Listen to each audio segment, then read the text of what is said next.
वक्रतुण्ड महाकाय सूर्यकोटि समप्रभ निर्विघ्नं कुरु मे देव सर्वकार्येषु सर्वदा। नमस्कार दोस्तों, मैं एस्ट्रोलॉजर न्यूमरोलॉजिस्ट प्रवीण कौर अपने चैनल पर आपका हार्दिक अभिनंदन करती हूँ, आपका स्वागत करती हूँ। देखिए, आज मैं आपसे बात करूँगी शनि के गोचर। देखिए, शनि अपने गोचर में जब चेंज कर रहे हैं तो हर कुंडली के इम्पैक्ट अलग अलग होंगे, शनि की पोजीशंस अलग अलग होगी, क्योंकि शनि का काम क्या है, शनि न्याय के कारक। जैसे हर एक दशा किसी के लिए अच्छी होती है और दूसरी जब उसकी दशा आती है तो वो अच्छी नहीं होती, तो हर एक अच्छी दशा के बाद एक बुरी दशा आती है और हर बुरी दशा के बाद एक अच्छी दशा आती है, क्योंकि ये हमारे कर्मस को ठीक करने के लिए आती है। लेकिन हम सोचते हैं इस चीज़ का इम्पैक्ट नहीं जानते, क्योंकि हर दशा के बाद हमें सचेत किया जाता है कि ये दशा तुम्हारे लिए सही है या नहीं, क्योंकि हमें हमारे कर्मस के अकॉर्डिंग फल मिलते भी हैं। क्योंकि जब हमारी कुंडली हमारी कर्मों का पे डिपेंड है तो नेचुरल सी बात है, जो हम प्रेजेंट पे कर्म कर रहे हैं वो हमने क्या की है उसका भी फल हमें मिलता है। देखिए, शनि अभी गोचर में चेंज हो रहे हैं तो नेचुरल सी बात है कि किसी के लिए अच्छा होगा, किसी के लिए नहीं भी अच्छा होगा। ये बहुत बड़ा ट्रांजिट में जब शनि 30 साल बाद गोचर में चेंज हो रहे हैं, तो गोचर में चेंज होने की वजह से हम आपको बताएंगे कि किस राशि के लिए शनि का गोचर अच्छा है और किस राशि के लिए नहीं। चलिए, हमारे साथ अंत तक बने रहिए। चलिए, अब मैं आपको बताती हूँ, शनि कुंभ राशि में 29 अप्रैल 2022 को प्रवेश कर रहे हैं और 11 जुलाई तक 2022 तक वो कुंभ राशि में ही रहेंगे। उसके बाद वो मकर राशि में रहेंगे। अब शनि के साढ़े सती जो है वो 3 राशियों पर है, मकर राशि पे, कुंभ राशि पे और मीन राशि। मीन राशि पे वो प्रथम चरण पर है, क्योंकि शनि के जो साढ़े सती के जो चरण होते हैं वो 3 होते हैं, तो तीनों पे चरणों पे उनका इम्पैक्ट अलग अलग होता है। जैसे मीन राशि पे अभी उनका प्रथम चरण है, तो हो सकता है कि मीन राशि वाले जो व्यक्ति हैं उनको सर में दर्द हो सकता है, कोई दिमाग की टेंशन बनी रह सकती है, कुछ सर से लेके कुछ परेशानियां उनको हो सकती हैं। अब बात आती है कुंभ राशि की, तो कुंभ राशि पे शनि का सेकंड चरण है। जब सेकंड चरण पे आ रहे हैं तो उसका इम्पैक्ट उनके हार्ट पे हो सकता है, कुछ उनके हार्ट की हार्ट में ब्लॉकेज हो सकती है या हार्ट से रिलेटेड कुछ प्रॉब्लम हो सकती है, ब्लड प्रेशर हो सकता है, ये भी एक इम्पैक्ट पड़ता है। उसके बाद शनि का जो तीसरा चरण है, जो लास्ट चरण है, वो है मकर राशि। तो जब शनि का तीसरा चरण मकर राशि पे है तो हो सकता है कि मकर राशि वालों के पैरों में दर्द है, क्योंकि अंतिम चरण है तो पैरों पे असर होगा ही। तो जब पैरों पे असर होगा तो नेचुरल सी बात है कि कहीं वेन्स की प्रॉब्लम हो सकती है मकर राशि वालों को, या किसी प्रकार का अननेसेसरी उनके पैरों में दर्द बना हुआ रह सकता है। चलिए, अब मैं आपको बताऊंगी कि शनि किस किस राशि के लिए अच्छे हैं और किस राशि के लिए सही इम्पैक्ट नहीं डाल रहे हैं। चलिए, अभी मैं आपको बताऊंगी कि किस किस के ऊपर ढैया चल रही है। कर्क राशि के ऊपर ढैया चल रही है और जो कि अच्छी नहीं मानी जाती है, और वृश्चिक राशि के ऊपर, क्योंकि कर्क राशि के लिए तो 7th हाउस के लॉर्ड भी शनि हैं, तो वो कहीं ना कहीं 7th हाउस को हम मार्गेश भी बोलते हैं। तो डिपेंड करता है, नेचुरल सी बात है, कर्क राशि वालों के लिए शनि की पोजीशन अच्छी नहीं भी होती है। वृश्चिक राशि वालों के लिए शनि 3rd हाउस के लॉर्ड हैं, तो कहीं ना कहीं के कहाँ इम्पैक्ट, जहाँ जहाँ उनकी दृष्टियाँ पड़ेंगी उस हाउस को वो इम्पैक्ट पड़ेगा ही पड़ेगा, चाहे वो संतान भाव है आपका, चाहे वो आपका भाग्य है, चाहे वो आपकी इनकम है। तो जब इनका इम्पैक्ट कहीं ना कहीं पड़ता है तो कुछ अच्छा भी होता है, कुछ बुरा भी होता है। तो चलिए, आप मेरे साथ अंत तक बने रहिए। मैं आज आपको बताऊंगी कि किस राशि के लिए शनि का गोचर अच्छा है और किस राशि के लिए नहीं। अब हम बात करते हैं मेष राशि कि मेष राशि के लिए शनि का गोचर कैसा है। देखिए, इस समय शनि जो है मेष राशि पर नीच की दृष्टि डाल के बैठे हैं। नीच की दृष्टि होने से हो सकता है कि आय में आपका जो आय है उसमें आय में कमी आ सकती है, खर्च अधिक होगा, बनते कामों में कुछ अड़चनें आ सकती हैं, इस राशि पर शनि का पाया भी लोहा होने से मानसिक परेशानी तथा आपके कहीं ना कहीं रिलेशंस में भी प्रॉब्लम हो सकती है, या आपके रिलेटिव्स के साथ भी आपके रिश्ते खराब हो सकते हैं। इसलिए थोड़ा सोच समझ के जो भी कदम उठाइए, थोड़ा सोच समझ कर कीजिए। अब हम बात कर रहे हैं वृश्चिक राशि। देखिए, वृश्चिक राशि शुक्र की राशि है, शनि का मित्र है, लेकिन शनि न्याय के कारक हैं, तो कहीं ना कहीं ज़्यादा तो नहीं कह सकते, लेकिन इम्पैक्ट तो पड़ता ही है, क्योंकि सबसे पहले उनकी दृष्टि का इम्पैक्ट ज़्यादा पड़ता है। चलिए, शनि वाला जो वृश्चिक राशि वाले हैं, शनि के वालों के लिए शनि 9th हाउस के लॉर्ड हैं वृषभ राशि वालों के लिए, और भाग्येश भी हो सकता है। ऐसे में उनकी भाग्योन्नति में थोड़ा सा विलंब पैदा हो सकता है, खर्च अधिक हो सकता है, लाभ कम हो सकता है। शनि का पाया लोहा होने की से घरेलू एवं आर्थिक उलझनों के कारण कुछ चिंताएं भी हो सकती हैं। चिंताएं किसी भी तरह की हो तो देखिए, टेंशन तो बनी हो, चाहे वो फाइनेंशियली हो, चाहे वो किसी भी तरह की हो, तो टेंशन तो क्रिएट होती ही है। जब आपके दिमाग में टेंशन होती तो नेचुरल सी बात है कि उसका इम्पैक्ट कहीं ना कहीं तो पड़ेगा। अब हम बात कर रहे हैं मिथुन राशि की। देखिए, जब हम मिथुन राशि की बात कर रहे हैं तो मिथुन राशि वाले जातकों के लिए शनि 8th हाउस के लॉर्ड हैं, 8th हाउस के लॉर्ड हैं, और उनके भाग्येश भी हैं। और भाग्येश होने के साथ ऐसे में क्या सिचुएशन हो सकती है, ऐसे में इन लोगों की शनि की ढैया का प्रभाव तो रहेगा ही, मानसिक तनाव भी होगा, बनते कामों में कुछ अड़चनें हो सकती है, धन प्राप्ति के मार्ग में कुछ विघ्न आ सकते हैं। लेकिन शनि का पाया तांबा होने की वजह से, शनि भाग्येश होने के कारण भी आपके खर्चे पूर्ण होते रहेंगे, किसी कारोबार की कोई बाधा नहीं होगी। देखिए, कुछ बड़ा सोचिए मत, लेकिन आपके काम बनते रहेंगे। हो सकता है आय के साधन तथा कुछ बिगड़े और कुछ में सुधार भी हो सकता है, क्योंकि जब कुछ बिगड़ता है तो कुछ अच्छा होने के लिए होता है, क्योंकि शनि हमेशा न्याय के कारक है, तो कहीं ना कहीं कुछ अच्छा इम्पैक्ट दे के ही जाते हैं। लेकिन कई बार ऐसा होता है कि हम परेशान हो जाते हैं कि भैया ये सिचुएशन है तो कैसे निकलेंगे। लेकिन आप लोगों के लिए शनि मिथुन राशि वालों का भाग्येश है, तो भाग्येश कभी खराब नहीं होता, और डिपेंड करता है कि शनि आपकी कुंडली में कहाँ पर। चलिए, अब हम बात करते हैं कर्क राशि वालों के लिए कि शनि की ट्रांजिट में चेंज होना उनके लिए कैसा रहेगा। देखिए, शनि जब कर्क राशि के 7th हाउस के लॉर्ड भी हैं, तो शनि सप्तमेश होने के कारण कर्क राशि वालों के व्यवसायिक परेशानियां आ सकती हैं।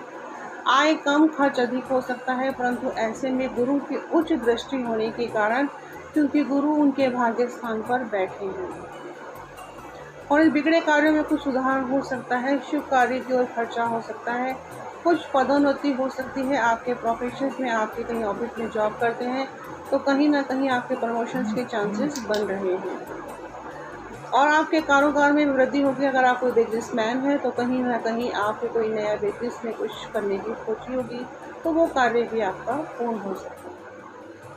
अब हम बात करते हैं सिंह राशि। सिंह राशि वालों के लिए शनि 6th हाउस के लॉर्ड होने से कुछ विषम साढ़ेसती की परिस्थितियों के बावजूद भी विवाह योग्य व धन की प्राप्ति के साधन आपके लिए बनते रहेंगे।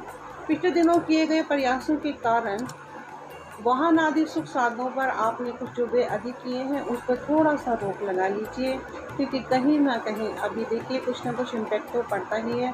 शनि आपके 6th हाउस में बैठ के जब आपके वहाँ पे देखेंगे तो कहीं ना कहीं कुछ इम्पैक्ट जरूर डालेंगे। तो प्लीज़ थोड़ा सा ज़रा ध्यान से रहिए, अपने खर्चों पे थोड़ा सा लिमिट डालिए, क्योंकि शनि जब आप जहाँ बैठते हैं वहाँ से सामने भी देखते हैं, और जहाँ दृष्टियाँ पड़ती हैं आसपास भी देखते हैं, तो कुछ ना कुछ तो रिजल्ट देख ही जाते हैं। चलिए, अब हम बात करते हैं कन्या राशि।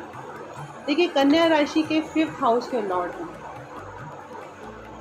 और 5th और 6th के लॉर्ड होने की वजह से ये 2 हाउसेस को देखते हैं। जैसे कि वृश्चिक राशि वालों के लिए वो 2 हाउस के लॉर्ड हैं, सेम सिचुएशन ऐसे ही उनके लिए भी है।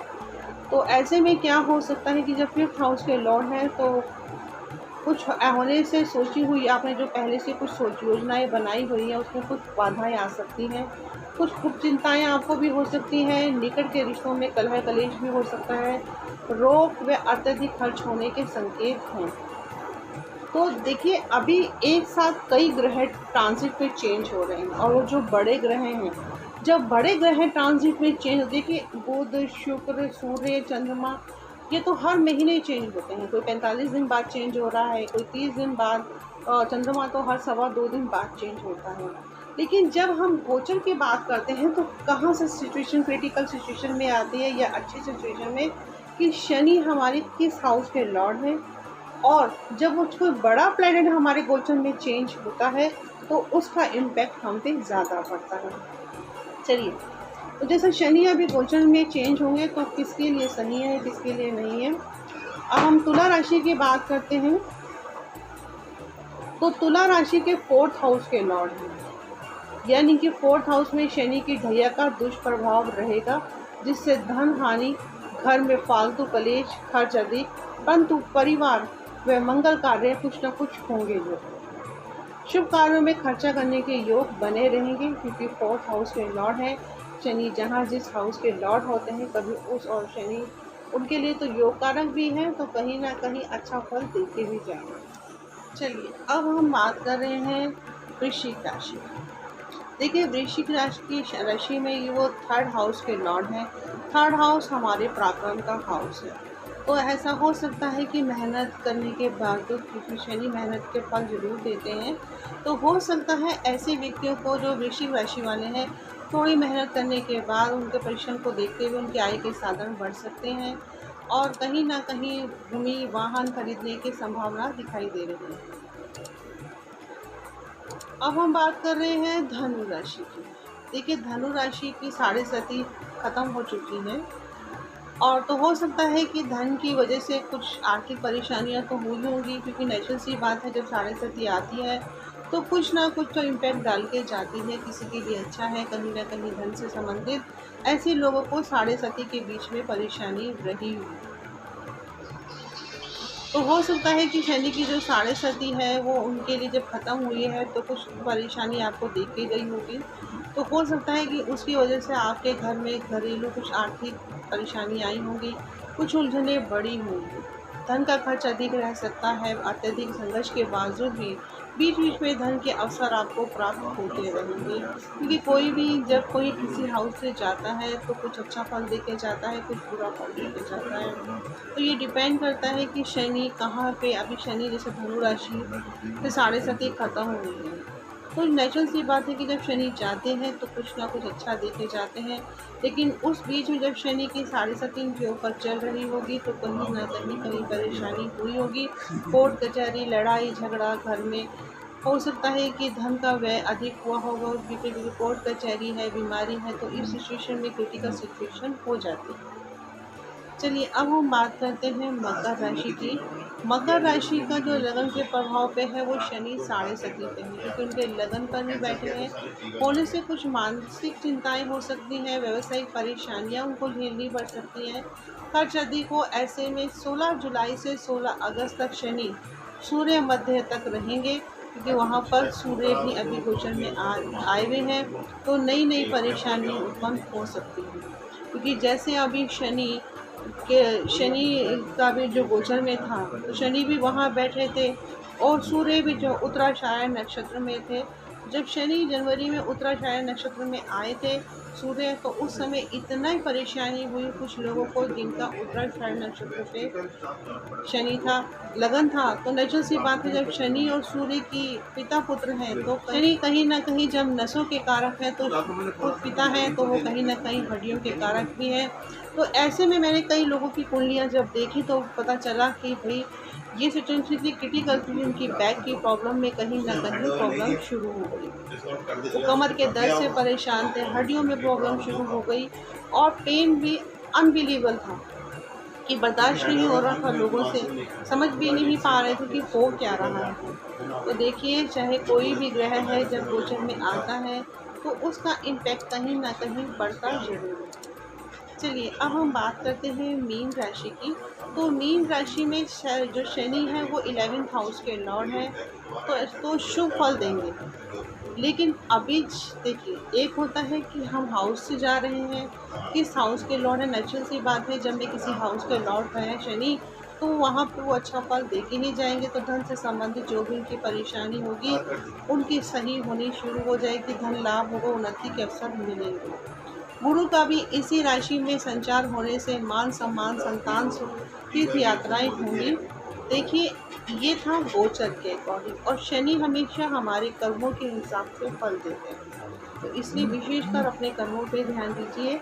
और शनि, मैं प्रार्थना करूंगी कि आप शायद इसी पीरियड में आप लोग जितना हो सकता है पीपल की सेवा कीजिए और शनि मंदिर में जाकर सेवा कीजिए, क्योंकि कहते हैं कि अगर कोई बुरा समय है तो उस जिसकी अभी सिचुएशन में चेंज होना है तो वो कहीं ना कहीं आपको अच्छा फल देके जाए। चलिए मित्रों, मैं आपके साथ फिर दोबारा आऊँगी किसी एक नई प्रेडिक्शंस के साथ। अगर आपको किसी को भी मेरे से प्रेडिक्शंस लेनी है तो मेरा नंबर नीचे फ्लैश हो रहा होता है, तो आप मुझे कॉल कर सकते हैं। 11 बजे से लेकर 6 बजे तक के अंतराल में आप मुझे कॉल कर सकते हैं, क्योंकि मोस्टली क्या होता है कि लोग मैसेंजर्स पे कॉल करते हैं। प्लीज़ मेरा नंबर हमेशा मेरे चैनल पे होता है या मैं कोई पोस्ट डालती हूँ तो उस पर होता है। आप मेरे नंबर पे कॉल कीजिए, क्योंकि मैसेंजर पे मैं किसी की कॉल का कोई रिस्पांस नहीं देती। देखिए, हमारी भी कोई लाइफस्टाइल है, हमारी भी कुछ काम करने का तरीका होता है। इस एक नंबर देने का मतलब यही होता है कि आप उस नंबर पे कॉल कीजिए, ये नहीं कि आप मोबाइल की अगर 10 ऑप्शंस हैं कॉल के तो आप उस पर कीजिए। तो प्लीज़ थोड़ा सा ध्यान रखिए। अगर आपको कुछ भी प्रेडिक्शंस लेनी है, तो अगर कुछ भी पूछना है या कोई बात करनी है तो हमारा नंबर नीचे फ्लैश हो रहा है, आप मुझे कॉल कर सकते हैं। देखिए, अगर आपको मेरा चैनल अच्छा लगता है तो प्लीज़ मेरे चैनल को लाइक कीजिए, शेयर कीजिए और सब्सक्राइब कीजिए। नमस्कार दोस्तों, जय माता।